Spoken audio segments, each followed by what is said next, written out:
you remember the first time you heard your favorite anime OP? You probably have a special moment associated with it, but do you have a memory associated with the mediocre OP? Probably a little harder to remember. The thing is, sometimes we're wrong and we just brush off an opening because we feel like it doesn't really fit, when in reality, it was chosen specifically to represent an anime. And I say this because it happened to me. When I was watching JoJo's Bizarre Adventure for the first time, two things immediately hooked me. The first was that every character is named after some of the greatest musicians of all time, and the vibrant, extravagant, flamboyant OPs that had some of the catchiest songs that I still play on repeat. I was just in part 4 enjoying a horn-filled disco funk tune about a crazy, noisy, bizarre town that can have anyone dancing alone in front of their TV.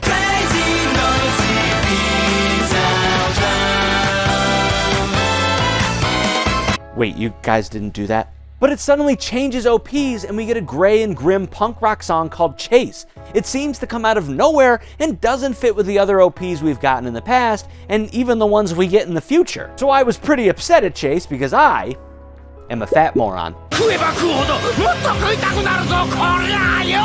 I'm a music producer, I'm an anime fanboy. I'm pretty sure people call me weeb behind my back. I really don't know if that's an insult or not. So I should have the ability to listen carefully to a song and understand its significance and why it was chosen instead of the countless music available. And instead I pouted and I wanted more of what I had before. In my defense, it would be pretty jarring to hear a disco funk tune at a concert and then immediately told to mosh.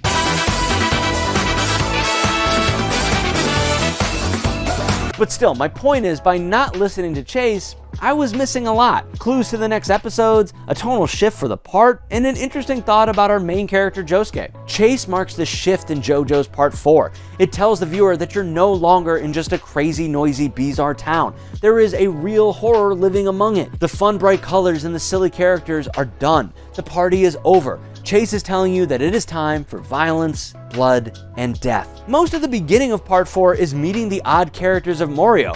I was like, yeah, what a kooky chef, and okay, this woman changes appearances and is a powerful depiction of the pressures that young girls face, and hey, that guy just ate a dog.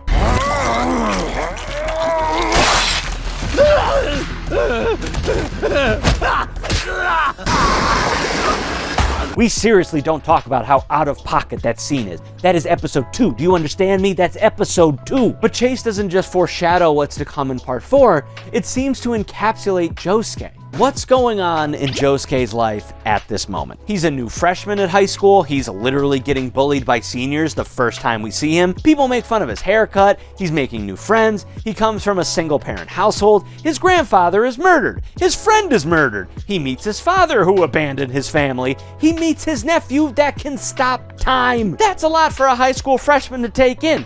I mean, just going to high school is pretty difficult. The only thing going better for me back then was my hairline. But that's kind of my point.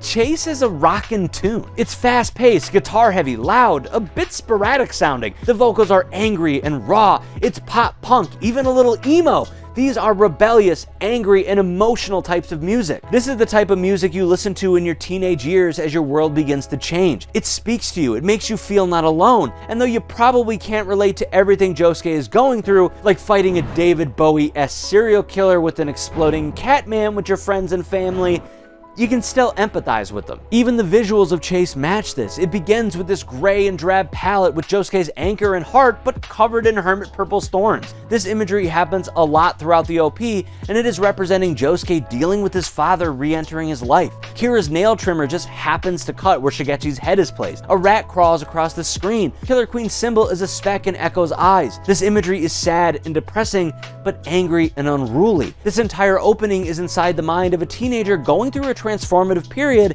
that he will either grow from or die. I missed all that when I watched, and this happens to everybody. We tune it out because it's in a different language that we don't understand. We discard it because it's a genre of music we don't like. We press the skip intro button after the first listen. OPs are important, but in a different way now. TV has changed heavily since I was a kid in the 90s. Every cartoon show had a theme song because, long ago, TV shows were only on at a particular time. Eye-catching scenes and animations were supposed to entice you to keep watching through the commercials.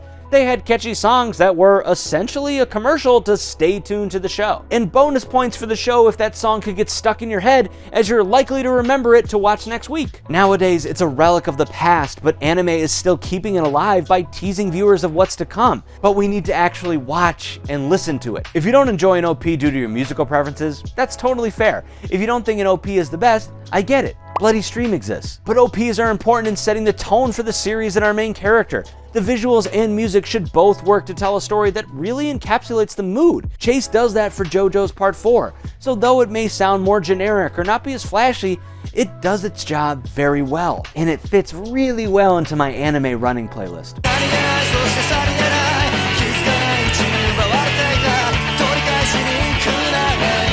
And Part 4 has other themes that really create a sense of dread. Check out this video to hear more about that. And if you want to hear about how fans created an OP for a series that doesn't exist yet, you can check out this video right here.